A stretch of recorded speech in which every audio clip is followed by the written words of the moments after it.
आज हम लोग 10th का संस्कृत पढ़ेंगे, लेकिन बुक पढ़ने से पहले हम लोग कुछ बेसिक जानकारी इकट्ठा करेंगे जिनसे हमको संस्कृत पढ़ने में बहुत ही आसान होगा। ठीक ना। तो कुछ बेसिक बातें हम लोग जानते हैं, जैसे कारक चिन्ह।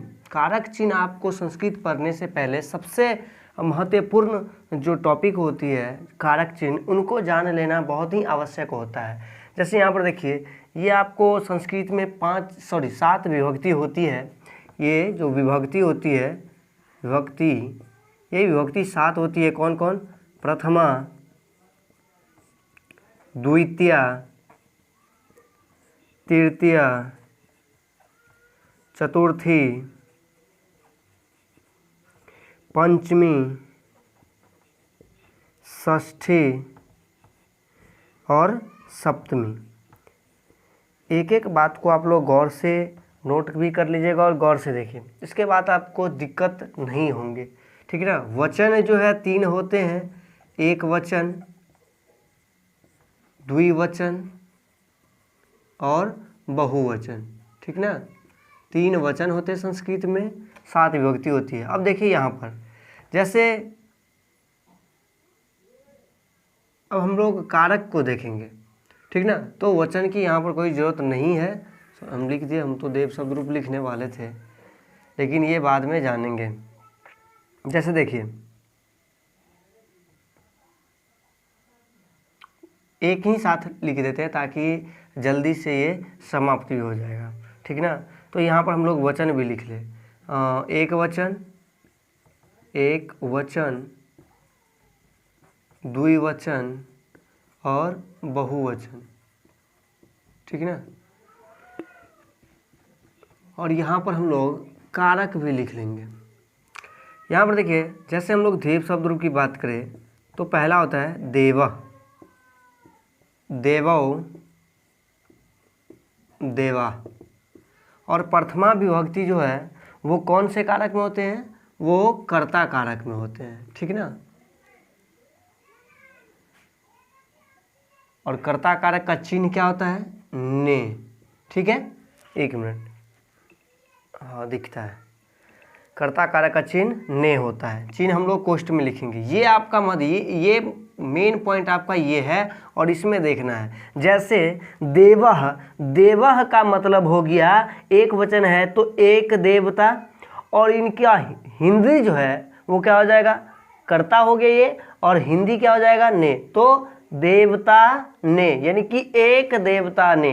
देवों का मतलब हो गया 2 वचन, मतलब द्विवचन, मतलब 2 देवता ने।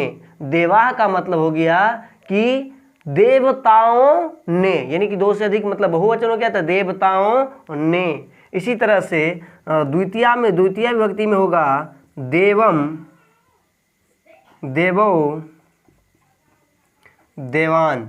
सबसे महत्वपूर्ण आपका ये है देवम, कि बहुत जगह ये मो का प्रयोग आता है। देखते हैं जैसे संस्कृतम, ठीक ना, भारतम, तो बहुत सारे जगह पे आपको ये देखने को मिलेगा देवम। देवम मतलब, अभी देखिए द्वितीया में कर्ता के बाद क्या होगा? कर्म। तो द्वितीया कर्म का चिन्ह क्या होता है? कर्म को।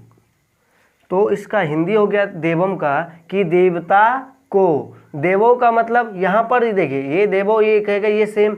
तो इसका अर्थ आपको वाक्य के हिसाब से जो है सो सेट हो जाएगा। ठीक है ना। देवान मतलब देवताओं को। तृतीय विभक्ति में देवेन, देवाभ्याम, देवै, मतलब करण कारक, और करण का चिन्ह होता है से। इस पर हम लोग करण और अपादान में बाद में हम लोग डिस्कस करेंगे। फिलहाल से, यानी कि देवता से और देवताओं से, 2 देवता से। ठीक ना। चतुर्थी विभक्ति देवाय, देवाभ्याम,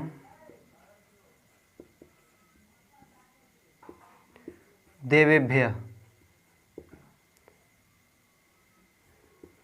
कारक संप्रदान, और इसका चिन्ह होता है को या के लिए। को कम, के लिए ज़्यादा प्रयोग होगा आपको, के लिए जो है ज़्यादा प्रयोग के लिए होता है। जैसे देवाय का मतलब देवता के लिए, ठीक ना।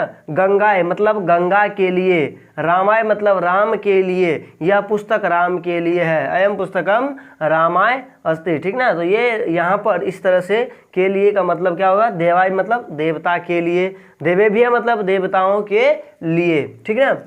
इस तरह से पंचमी विभक्ति में देवात, देवाभ्याम, देवेभ्य, और इसका जो कारक होता है औपा दान होता है, ठीक ना, औपा दान, और इसका भी चिन्ह होता है से, ठीक। सेम अर्थ, देवता से, देवता के लिए, देवेन मतलब देवता से, देवम मतलब देवता को, देवा मतलब देवता ने, कहते हैं राम ने आम खाया, राम, ठीक ना। तो राम ने का मतलब संस्कृत हो जाएगा राम, ठीक ना। षष्ठी में सबसे महत्वपूर्ण सब षष्ठी होता है देवस्य, देवाभ्याम, सॉरी दोस्तों लाइट कट गया था, हाँ। तो देवस्य, देव्यो, देवा नाम, संबंध कारक का के की चिन्ह होता है इसका, संबंध कारक का के की। सप्तमी और लास्ट होता है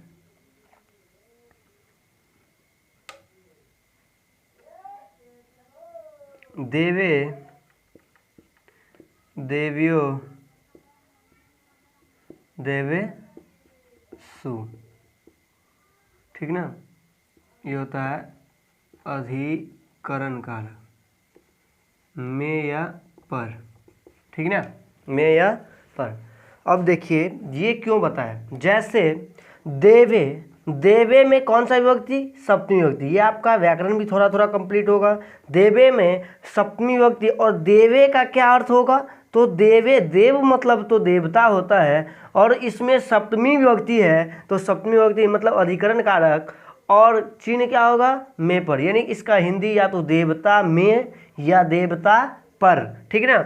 ये ऐसा भी पूछ सकता है कि देवे में कौन सा कारक, अधिकरण कारक, कौन सा विभक्ति, सप्तमी विभक्ति, कौन सा वचन, एक वचन, ठीक है ना। अब इसका हिंदी खास करके हम लोग को इसका हिंदी जान, इसका जो है जैसे पूछ देगा कि नगरे, नगरे, नगर मतलब तो नगर हो, नगर, नगरे, नगरे में सप्तमी विभक्ति। अब इसका हिंदी, नगरे मतलब नगर होता है, नगरे मतलब नगरे मतलब नगर मन नगर, और ए यानी कि सप्तमी विभक्ति है, तो चिन्ह क्या होगा, में या पर, या तो नगर पर या नगर में, ठीक ना। तो इसी तरह से हम लोग देव, देवो, देवा मतलब देवता ने, दो देवता ने, देवताओं ने, ठीक ना। इसका हिंदी आप लोगों को देवाय मतलब देवता के लिए, ठीक ना। देवात मतलब देवता से, देवस्य मतलब देवता के, देवता का या देवता की। तो इसका हम लोग हिंदी खास करके इसको एक बार पढ़ लिए, एक बार आप लोग भी इसको ज़रूर पढ़ें, ताकि आपको पूरे संस्कृत में आपको 25%, अगर ये आ गया तो 25% आपको समझ में आ जाएगा कि कहाँ पर इसका अर्थ क्या है, ठीक है। अब हम लोग चैप्टर पढ़ते हैं। पहला चैप्टर जो है मंगलम है, लेकिन मंगलम में थोड़ा बातें को उलझा कर दिया गया है, इसीलिए 2-3 चैप्टर पढ़ने के बाद हम लोग को संस्कृत का जो है थोड़ा अनुभव हो जाएगा, और तब मंगलम चैप्टर पढ़ेंगे तो थोड़ा ज़्यादा बेहतर होगा। तब तक के लिए दूसरा चैप्टर जो है पाटलिपुत्र वैभवम है, ठीक है। पाटलिपुत्र वैभवम मतलब पटना का, दूसरा चैप्टर है पाटलिपुत्र वैभवम, मतलब पाटलिपुत्र मतलब पटना, वैभव मतलब समृद्धि होता है। इसका क्या सुख समृद्धि जो होता है, क्या इसका मतलब, इसके बारे में हम लोग पढ़ेंगे। पटना के बारे में हम लोग, जो बिहार की राजधानी है, पटना जो है वो बिहार की राजधानी है, बिहार की राजधानी है, और इस राजधानी के बारे में हम लोग आज इस चैप्टर में पढ़ेंगे, पाटलिपुत्र वैभवम में। मतलब पटना की सुख समृद्धि, मतलब पटना की सुख समृद्धि के बारे में हम लोग आज पढ़ेंगे कि क्या है इस चैप्टर में, ठीक है। तो सबसे पहले देखिए, आप लोग के पास बुक होना चाहिए, कॉपी होना चाहिए और इसको नोट करते जाइए, ठीक ना।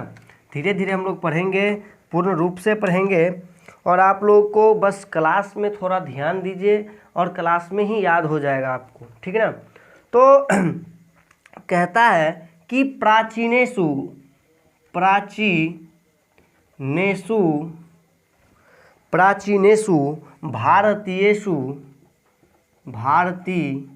भारतीयेषु नगरेष्वयं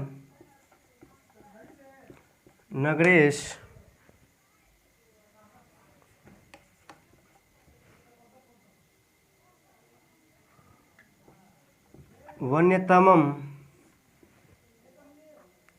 पाटलिपुत्र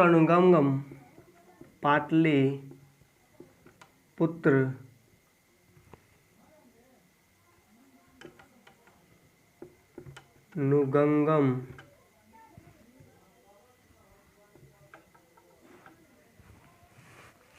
वसुद्विचित्रम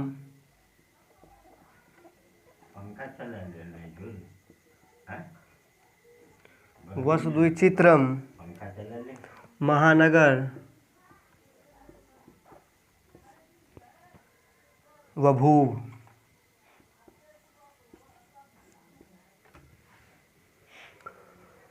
अब देखिए हम लोग पढ़ेंगे कैसे। जैसे यहाँ पर देखिए आप लोग को प्राचीनेषु भारतीयेषु दो टर्म, जैसे मान लीजिए कि कोई टर्म आ गया नगरे और कुले, मतलब दोनों में समान विभक्ति है। तो दोनों में समान विभक्ति है तो नगर में, कुल में, तो ऐसे हम लोग को पढ़ना थोड़ा अच्छा नहीं लगता, मतलब बोलने में थोड़ा अच्छा नहीं लगता है। इसलिए इसको हम लोग दोनों के बदले में किसी एक में चिन्ह लगाएंगे, जैसे नगर कुल में, नगर कौमा कुल में, ठीक ना। इसी तरह से यहाँ भी है, सेम बातें यहाँ है। तो ऐसे जगह पर हम लोग संस्कृत में दोनों में से लास्ट वाला में जो है, जो अंत में है, उसमें प्रायः जो है उसका चिन्ह जोड़ते हैं, उसका अर्थ जोड़ते हैं। अब हम लोग पढ़ेंगे कैसे। आप लोग जो है इनको सबसे पहले एक कॉपी में जिस तरह से मीनिंग बाय मीनिंग करते हैं उसी तरह से लिख लीजिए। जैसे कैसे, ऐसे प्राचीनेषु, ये आपको बुक में दिया रहेगा लाइन और आपको इस तरह से करना है। प्राचीनेषु एक लाइन में, दूसरी लाइन में भारतीयेषु, ठीक ना। तीसरी लाइन में नगरेश तमम, नगरेशवेदमम, पाटलिपुत्रम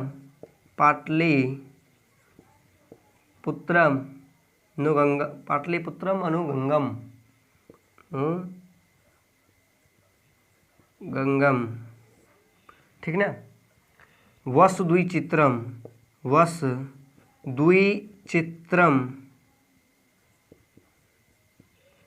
महानगर बभूव। देखिए प्राचीनेषु, प्राचीन मतलब प्राचीन होता है, प्राचीनेषु देवेषु, ठीक ना। इसमें कौन सा विभक्ति लगेगा, कौन सा, देवेषु, देवे देवियो देवेषु, मतलब सप्तमी का प्लुरल, मतलब बहुवचन, ठीक ना। सप्तमी विभक्ति बहुवचन, ठीक ना। देवेषु, देवे देवियो देवेषु। तो प्राचीन मतलब तो प्राचीन होता है, पुराना होता है, प्राचीन। सु लगा है मतलब सप्तमी विभक्ति, कौन सा, अधिकरण कारक में अपर, ठीक ना। तो प्राचीन में। भारतीयेषु मतलब भारत में। अब यहाँ पर हम लोग इसका संधि विच्छेद भी पढ़ते जाएंगे, ठीक ना। देखिए नगरेश वयंतम, ठीक ना, मतलब यहाँ पर देखिए इसको हम लोग संधि विच्छेद करेंगे।